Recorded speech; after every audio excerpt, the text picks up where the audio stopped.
Il faut dire que... Bienvenue. Mais tu ne repars pas avec ta voiture. La bousiller. C'est la peur qui fait que dans le terrain, dans la cage, tu vas être performant. Si t'as pas cette fougue, t'es pas fou, t'as pas cette mentalité, tu peux être cardinal.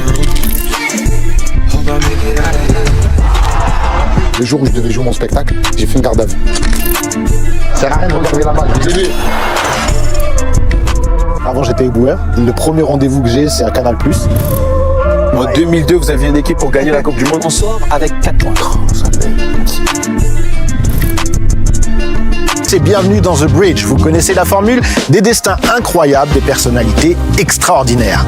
Aujourd'hui, nous avons le plaisir d'accueillir la légende du football, Samuel Eto'o, le meilleur combattant français, Cédric Doumbé, et the one and only Redouane Bougueraba. Ça, c'est un casting de ouf. Et aujourd'hui, émission exceptionnelle, tout en français. C'est vrai, émission en français, mais n'oublions pas notre marque de fabrique, The Bridge is on.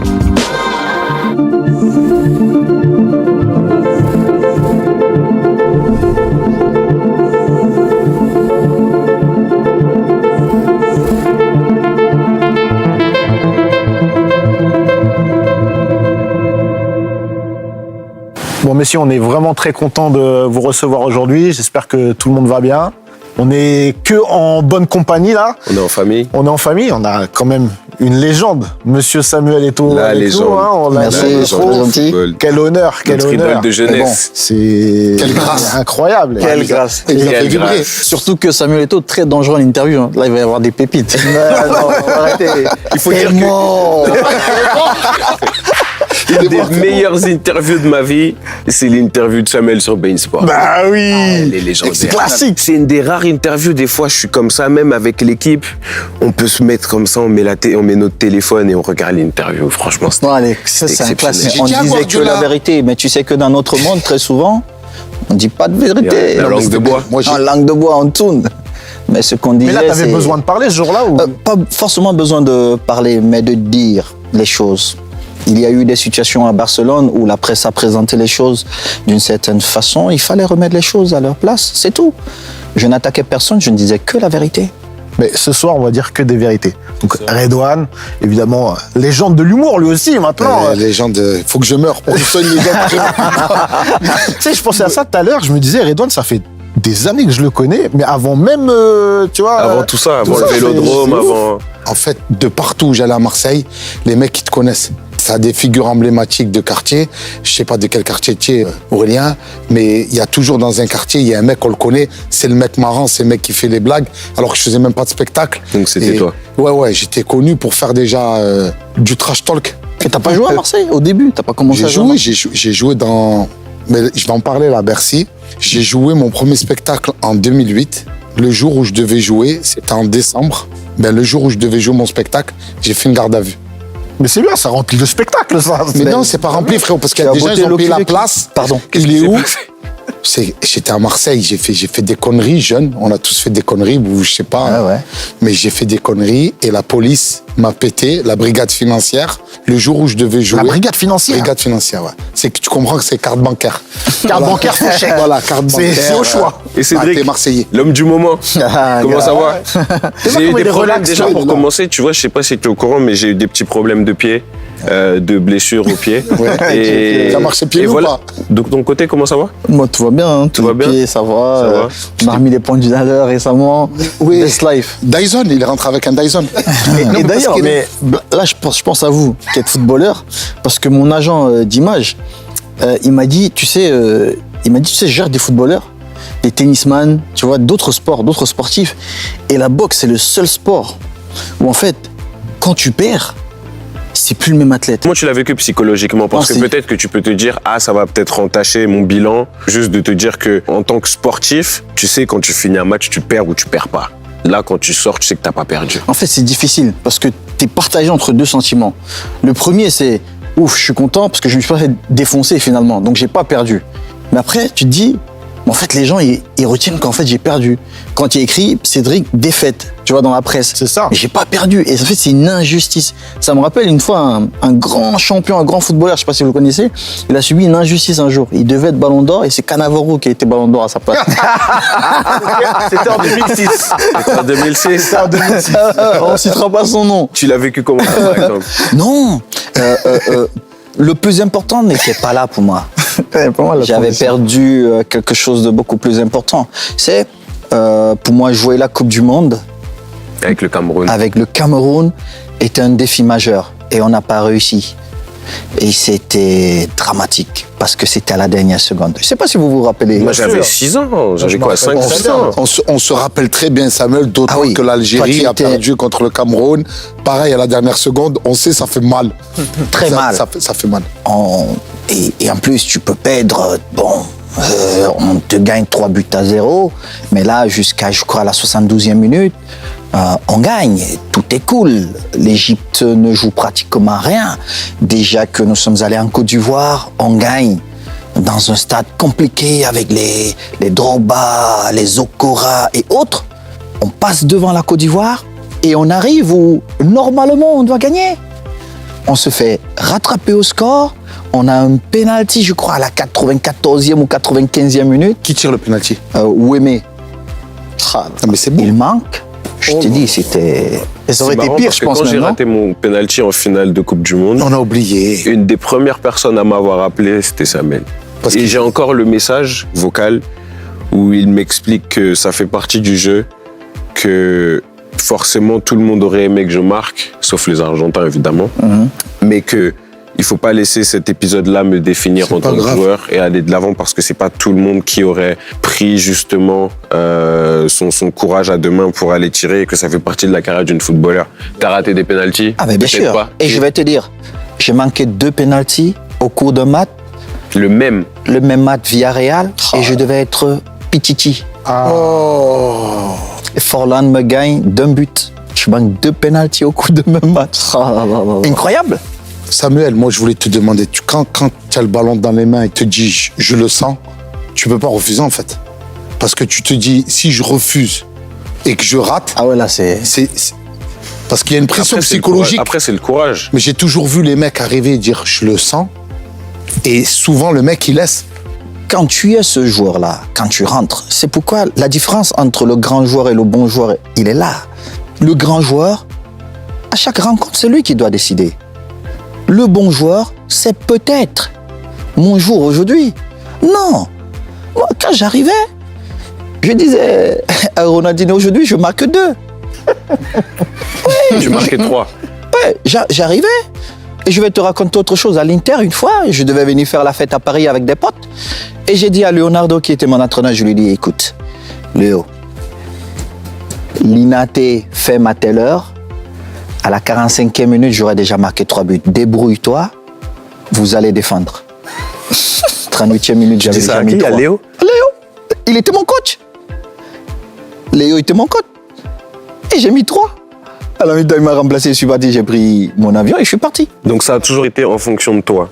Non, en fait, moi, quand j'arrivais, à l'époque, on était dans une équipe remplie de grands joueurs. Et tu sais, il y a beaucoup de personnel, les égos, tout ça.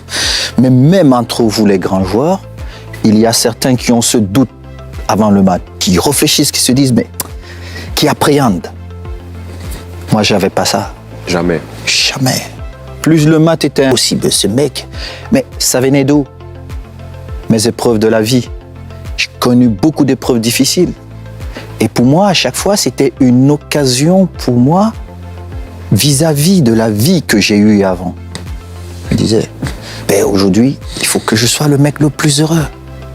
T'as ça aussi un peu, Cédric, quand tu rentres dans la cage?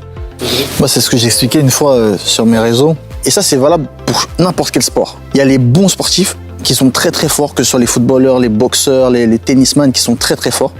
Et il y a les champions. Et comment on ne touchait le sol, reprise de volée, pied gauche. Lucas opposé.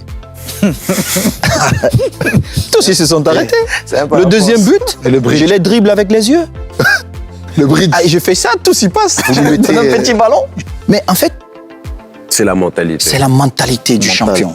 Mais pour les autres, parce que c'est un Africain qui le dit, ils disent Il est fou. Hein. il est fou. Il a la grosse tête. Il a la grosse tête. Par je contre, comprends. quand Zlatan dit quelque chose, on dit oh, qu'est-ce qu'il est fort. Artistique, c'est artistique. Ouais. Après, on lui a aussi dit qu'il avait la grosse tête ou que c'était un non, personnage. il n'a pas de grosse tête. Non, C'est un grand champion. Ce qui revenait souvent Zlatan, plus, c'est un grand c'est pas champion. la grosse tête. Hein. C'est Ce quoi qu'il dit, Bah, c'est ce qu'il fait. C'est ce qu'il dit. Ce qui revenait souvent plus, c'est quand Zlatan il disait je suis le meilleur, ou il passe devant les journalistes, il dit oui, il devrait avoir mon nom là. Les gens rient, ah c'est du Zlatan.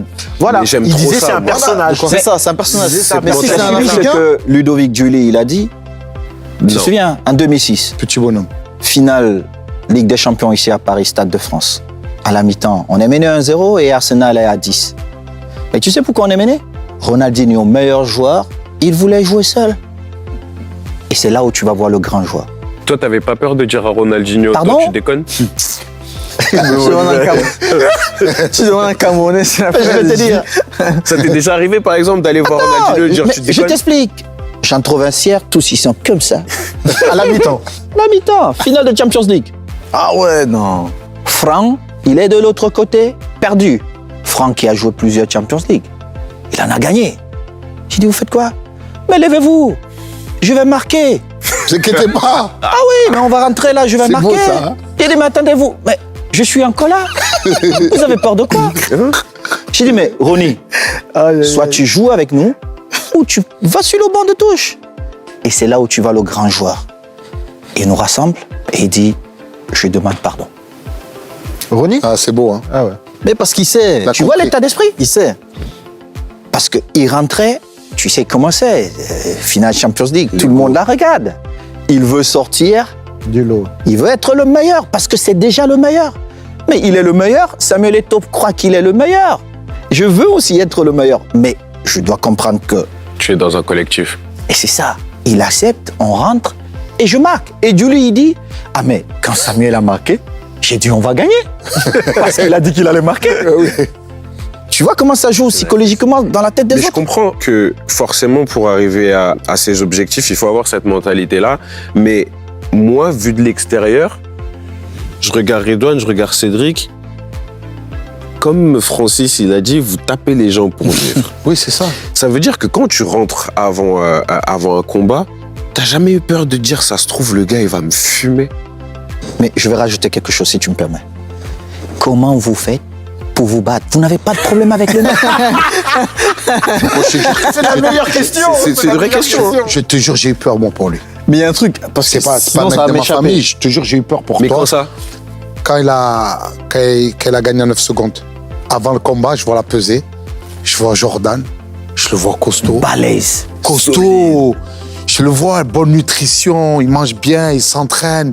Ça fait des mois que lui, il insulte. Je me suis dit, il va le déchirer en deux. Je ressens. Je vais te dire. Mais comment ils t'ont pas acheté Madrid? Non, en Comment, fait, mais c'est ça que je Madrid, comprends pas. à une époque, ils Comment ils avaient t'ont pas une récupéré? autre politique.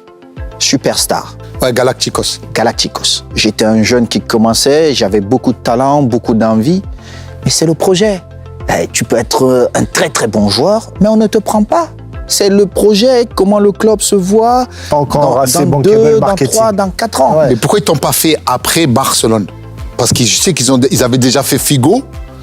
Oui, mais Parce- est-ce là- que moi je voulais revenir? C'était Ah ouais. déjà trop. Ah, c'était fini. Non, c'était fini. Et en plus, quand nous on arrive à Barcelone, on est un groupe de potes, mais vraiment des amis. On faisait tout ensemble. Quand tu nous voyais jouer, on prenait du plaisir. C'était des amis qui passaient un moment. Et tu sais ce que c'est? Quand vous êtes potes, vous ne ressentez pas ça. On a gagné notre première Champions League, on a eu des blessés, on a joué, on avait 12 joueurs.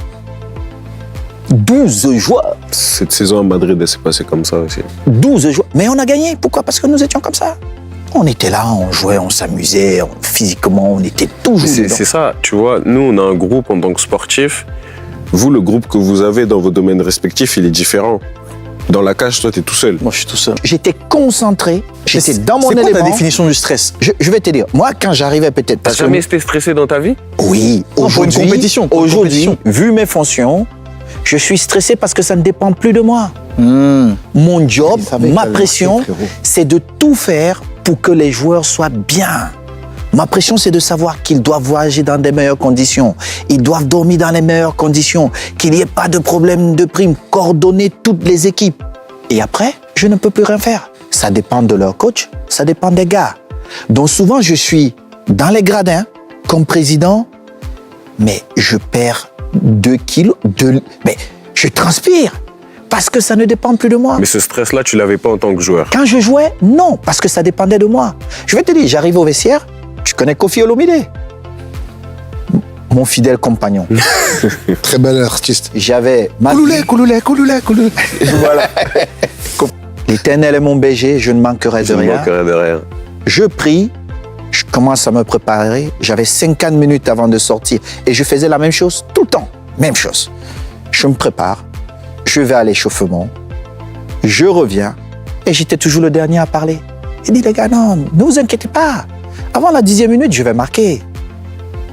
Et par rapport à ça, Samuel, est-ce qu'il y a un défenseur dans ta carrière où tu savais que tu allais avoir des difficultés contre lui? J'en ai eu. Mais Tu veux pas nous donner le nom? non, je vais vous donner le nom. Maldini. Carnavaro, c'était quelqu'un de très rapide et qui aimait anticiper. Donc il te causait du stress avant les matchs si tu jouais contre lui? Pas stressé. Mais tu savais qu'il y avait... Je me réadaptais à une autre façon de jouer. Je savais qu'il aime bien anticiper. Les 4-5 premiers ballons, je reste le Samuel Eto'o que lui, il a vu les vidéos et tout ça. Et puis je change. Il a déjà un problème. Il doit s'adapter à mon jeu maintenant. Je commence à jouer 3 quarts. Je ne joue plus 2 au but. Donc, il a ce stress maintenant de dire, mais le mec, C'est l'adaptation. c'est l'adaptation. Donc, après, j'ai eu des mecs comme Rigobertson que je n'ai jamais voulu avoir comme adversaire pendant un match. Parce que le mec, à l'entraînement, il te bottait, il marche sur toi, il t'insulte. Il te met dans des conditions où tu dis, mais mec, on n'est qu'à l'entraînement. Mais c'est marrant ça. Toi, Redouane, par exemple, t'as une anecdote concernant le stress avant un show? Écoute, j'ai jamais de stress. Avant de monter sur scène, je fais des blagues, je FaceTime, j'appelle la daronne, les potes.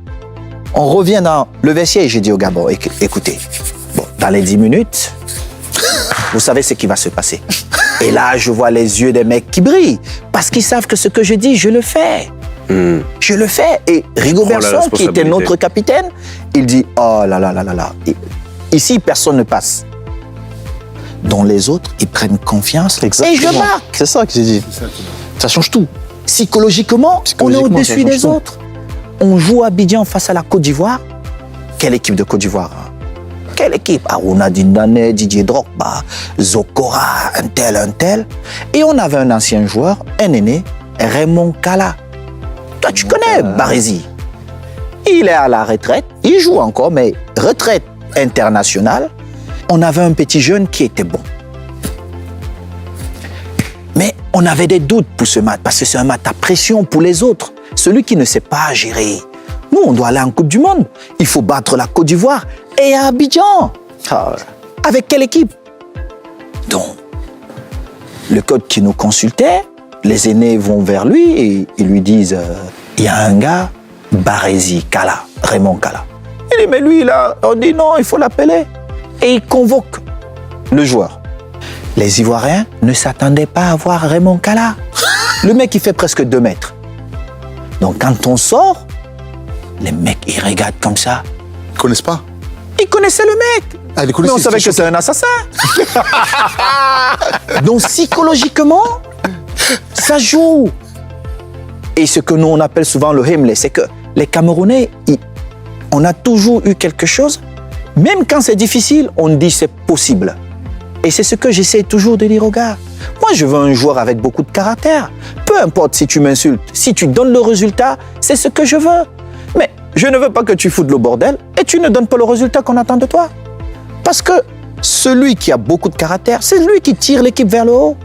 Et il faut l'encourager pour qu'il le fasse. Parce que dans un groupe, tu vois des suiveurs. Et puis, tu vas trouver 2, 3 qui sont des leaders naturels.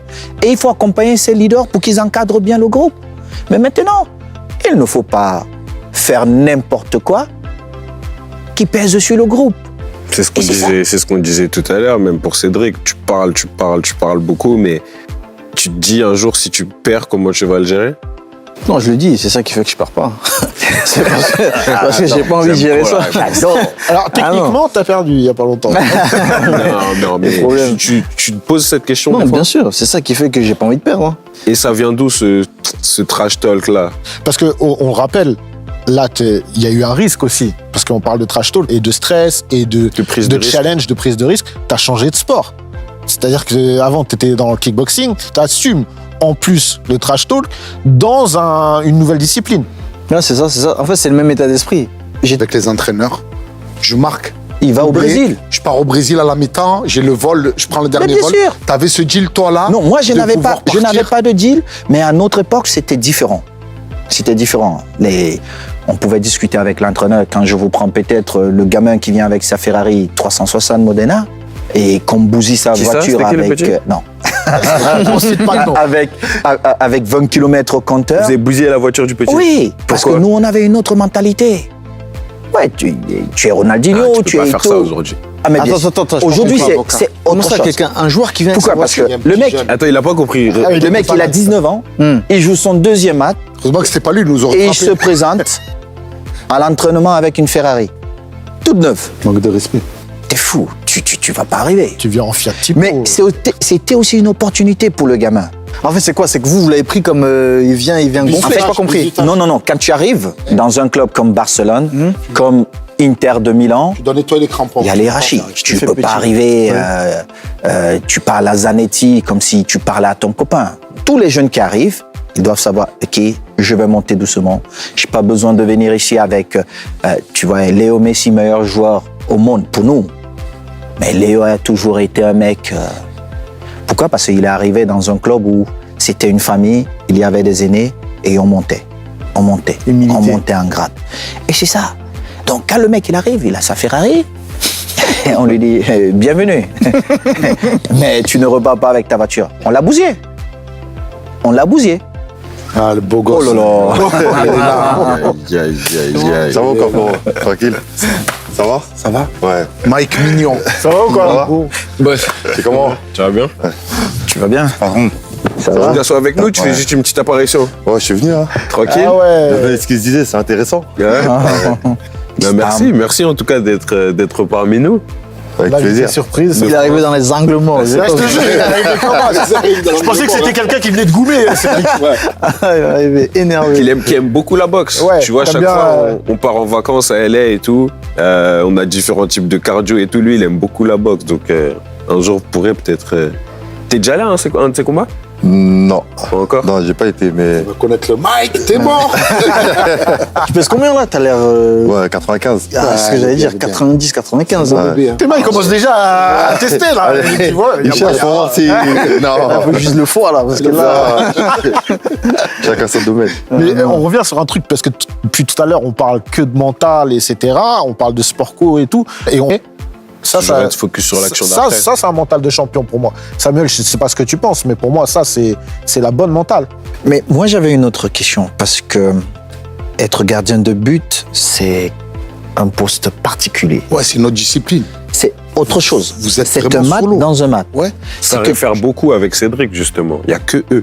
Et c'est une cage aussi. Et je vais te dire, non, Il va faire le combat. ce que je te disais, on disait tout à l'heure où tu disais mais tu peux pas être bon tout le temps, c'est que l'avancante que je suis, pendant 89 minutes, je ne fous pratiquement rien. 90e minute, génie. Et on retient. Lui, il fait tout pendant 89 minutes. Si 90e minute, erreur de main, but, et on oublie tout. La mentalité que vous avez, parce que vous êtes un peu fou, hein, avec ta permission, hein, parce que j'ai connu des gardiens. Ce sont des êtres étranges. Ils sont particuliers. À part. À part.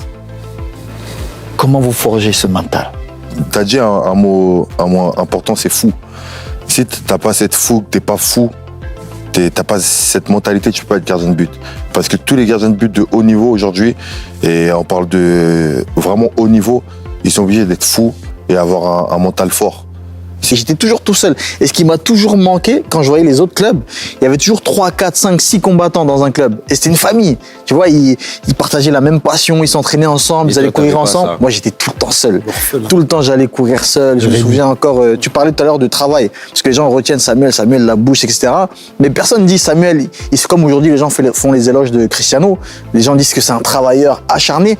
Mais ce que tu étais aussi, sûrement. Mais les gens retiennent pas forcément ça. Peut-être parce que c'est pas ce que tu as montré. Parce qu'on voyait que la partie émergée de l'iceberg. Moi, je me souviens, en hiver, il neigeait, j'étais sur la piste, en train de courir. Et je me disais, j'espère qu'un jour, je serai sur un plateau télé en train de raconter ça et que les gens vont se dire, ah ouais, ce mec-là, il a taffé. J'étais seul sur la piste, il neigeait et j'étais en train de courir. Ce que je déteste le plus, faire des tours de stade. Pourquoi? Parce que je me disais, ça va payer. Moi, Ça va j'adorais payer. ça. Tu vois? Courir. Quoi? Je me tapais des kilomètres. J'étais un Mais t'as athlète. pas vu comment il courait sur le terrain?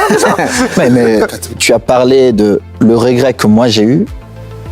J'ai eu 2002 et 2010, 2 Coupes du Monde. La première, avec des expériences différentes. La première, j'étais beaucoup plus jeune.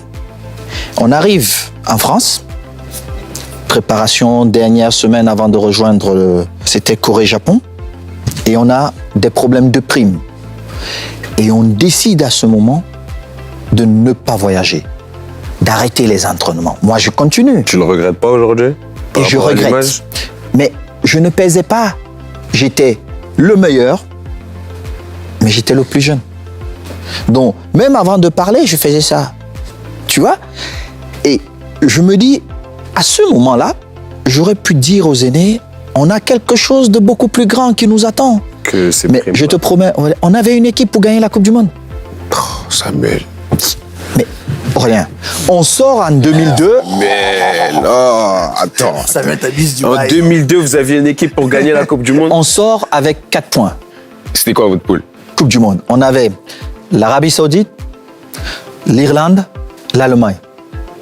Et je te dis, on mène 1-0, je dribble je sais pas combien de joueurs sur la ligne, je fais une passe à Patrick Bauma sur la ligne, Il rate. il pouvait pas rater, même ma grand-mère allait marquer.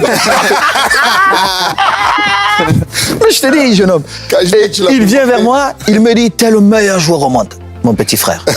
Il court vers moi, il me T'étais dit, le plus petit. oui, j'étais un gamin, Patrick, c'est magique. Il me dit, t'es le meilleur joueur au monde. On se fait rattraper au score.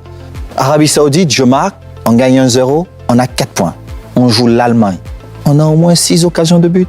Et t'as pas marqué. Face à Oliver Kahn, Oh là je là. joue avec le Perronnet, pété, tout le match. Et on sort de cette compétition. Mais on sort pourquoi? Parce que physiquement, on était éprouvé. On a fait 72 heures pratiquement pour rejoindre le Japon. Tu comprends? Et puis on a Ils sont tous comme ça. 2010. Tu pouvais gagner aussi 2010? On ne pouvait peut-être pas gagner, Voilà, mais on tu pouvait vois. jouer la demi-finale. Mais tu sais, quand tu es déjà en demi-finale, il y a beaucoup de déjà une choses qui peuvent victoire, se hein. passer. Je vais vous expliquer quelque chose qui passe même inaperçu, les gens ne comprennent même pas. Le premier transfert entre un pays africain et l'Europe, il est plus ou moins combien? Quand on a trop payé, on a payé $1 million. Quand on a trop payé, le même joueur, 6 mois plus tard, on le vend à 30 millions de pounds. L'Afrique perd beaucoup d'argent. Tu vois qu'il y Et a un quand je problème. dis l'Afrique perd, les clubs perdent beaucoup d'argent. Direct, En fait, les gens n'ont pas le mindset de faire du business. En fait, c'est purement de business. Moi, mon job est de m'assurer que ceux qui viennent à l'équipe nationale sont les meilleurs. Mais les meilleurs, ça dépend de qui? Ça dépend du sélectionneur. Moi, à la fin, ce que je veux, c'est qu'il y ait un résultat. J'organise un match la dernière fois, on met 39 000 tickets en vente.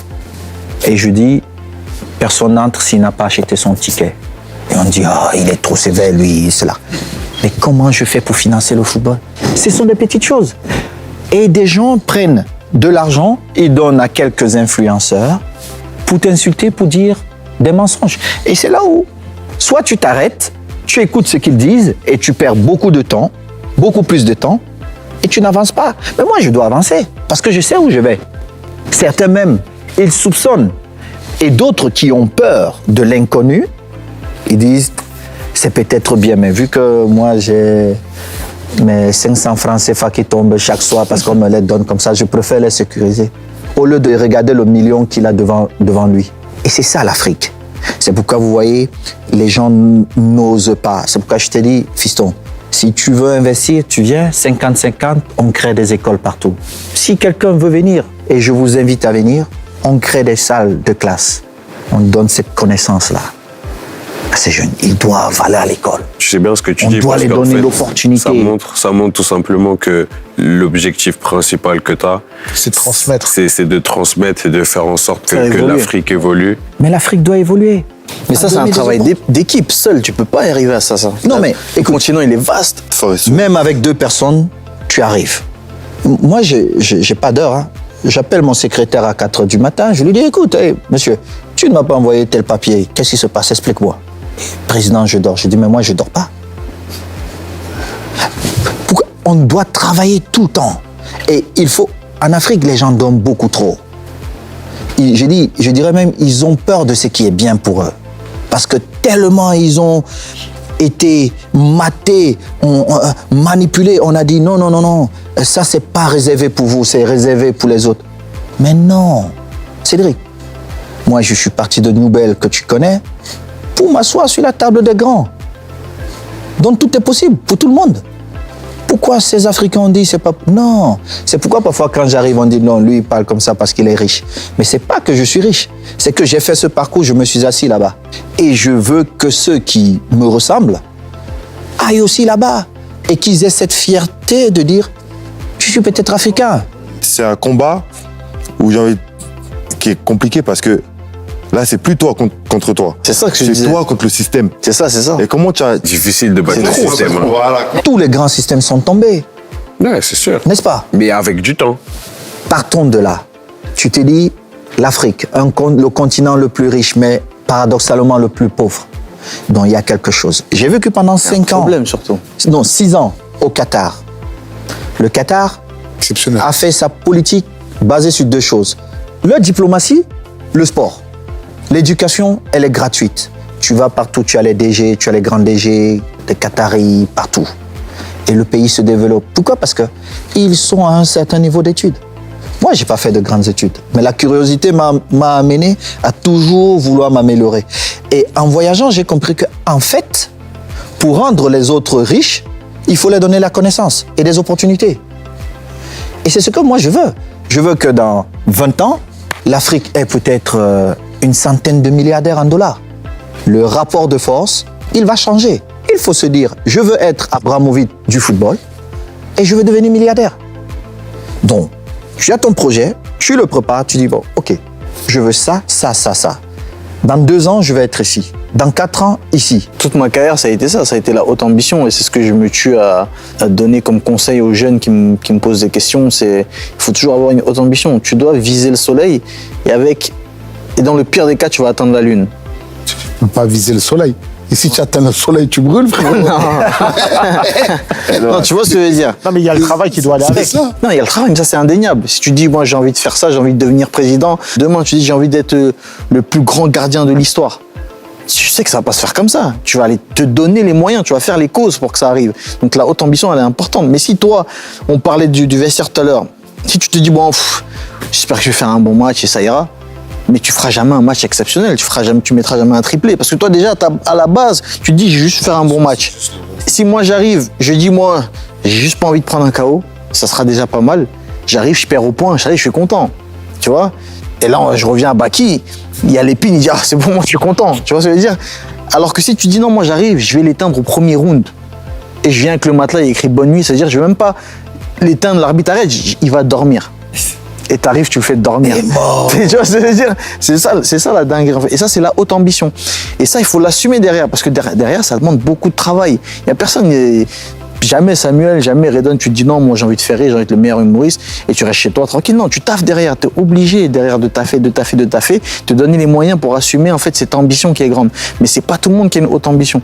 Et ce que tu disais en fait, en une phrase, ton projet en fait, c'est de briser les entraves imaginaires que les Africains ont en fait. Tu vois, on a ces chaînes imaginaires encore, on se dit ah non, ça c'est réservé à eux. Alors qu'en vrai, on a le talent, on a le continent le plus riche, paradoxalement le plus pauvre, c'est qu'il y a un problème de gestion. C'est une très belle conclusion de donner de l'espoir aux gens. Je pense que c'est aussi un petit peu tout ce qu'on fait dans nos métiers respectifs. Et pour terminer, j'aimerais justement, pour partir dans ce message d'espoir, vous nous partagiez, vous, votre meilleur souvenir pour rester sur la bonne lignée. Moi, l'un de mes meilleurs souvenirs en carrière, c'est quand, moi, mon slogan, depuis que j'ai commencé en amateur, c'est « Je suis le meilleur alors que le meilleur gagne ». Tout le temps, quand j'allais en compétition, j'étais amateur. Les gens disaient, mais c'est qui lui? Moi, je disais, je suis le meilleur, alors que le meilleur gagne. Non, même pas. Même pas? C'est personnel, c'est quand j'ai offert la première maison à ma mère. Ah, c'est magnifique. Ouais, Pour moi, ça, c'est mon meilleur souvenir. Parce C'est bien, que... tu nous as fait passer pour des fils de pute. Voilà. Je voulais dire la naissance de ma fille, je dis non, on va parler carrière. Et il nous a dit, ouais, quand j'ai pris à la daronne, la villa de Parce que, 800 mètres carrés. Non, parce que ce jour-là, elle a lâché beaucoup de larmes, et tu vois, c'était des larmes différentes. C'est plus les larmes que j'avais fait couler parce que... Tu ramènes la police à la Pas un maison. garde à vue. Je foutais la merde. C'était des larmes de joie, et pour moi, pour l'instant, c'est ça le meilleur souvenir. Ah, c'est bravo. Hein. Toi, Samuel? Moi, je ne le connais pas encore. Moi, c'est quand j'ai acheté 30 Bugatti. Non, Ça, c'était à l'époque, quand j'étais sur le continent et que j'ai marqué 800 buts. Avant de devenir président de la fédération, tout le monde disait que c'était impossible. Mais pour moi, j'avais même gagné avant d'annoncer que je me présentais. Même les amis, mes équipes, quand j'arrivais le soir, je disais, on a gagné. Tous, ils s'étonnaient. Et pour nous, c'était un beau voyage. Mais je ne pense pas que c'est le meilleur voyage parce que j'ai tellement de projets, d'ambitions que je pense Ça arrive. ça arrive. Et même les triplés, c'est pas... Ah non. Tu sais, Il s'en fout si tu repars avec un c'est- ballon. Non, je parle de triplé. Il fait Les enfants Ligue des Champions, non, mais ça, Coupe Championnat, frère. Tout ça, ouais, c'est beau, c'est un moment. Mais il fait des enfants, tu il fait verras des que la saison prochaine, si il redevient champion D'Europe. d'Europe, il oubliera le trophée qu'il vient de gagner. Parce que ça s'enchaîne. C'est un Et éternel à la fin de ta recommencement. carrière, tu regardes derrière toi et te dis, ah, tu as gagné 20, tu as gagné 30 trophées, et tu dis, ah bon, tu n'as pas le temps de réaliser que tu as gagné autant. Mais le défi le plus important ou le souvenir le plus important, c'est celui qui arrive. Et pour moi, j'ai vraiment envie, à l'époque, je me disais, c'était de voir des jeunes à qui j'avais donné des opportunités, aller dans un stade. Et voilà, j'ai vu des jeunes jouer des finales de Coupe de l'UEFA. Tu vois un gamin que tu as pris, il avait 7-8 ans. Il joue la finale de la Coupe de l'UEFA. Et puis je prends mon avion, j'arrive, je suis tout beau. Et j'ai dit, putain, quelle fierté. Tu vois? Ça, c'est un beau Donc, souvenir. Ah oui, ça c'est un Magnifique. très très beau souvenir parce que tu as vu, il n'était rien. J'ai eu d'autres à l'équipe nationale du Cameroun à une époque. J'avais 6-7 joueurs qui sortaient de mon centre de formation, qui étaient à l'équipe nationale. Et ils ont gagné une Coupe d'Afrique. Tu t'imagines? Toi, tu as gagné 2, tu as joué 3 finales. Tu gagnes 2. Tu arrives, tu vois tes enfants champions d'Afrique. Mais moi, j'étais dans les gradins. Et j'étais C'est une reconnaissance. non, j'étais très heureux parce que c'est une bénédiction de l'Éternel.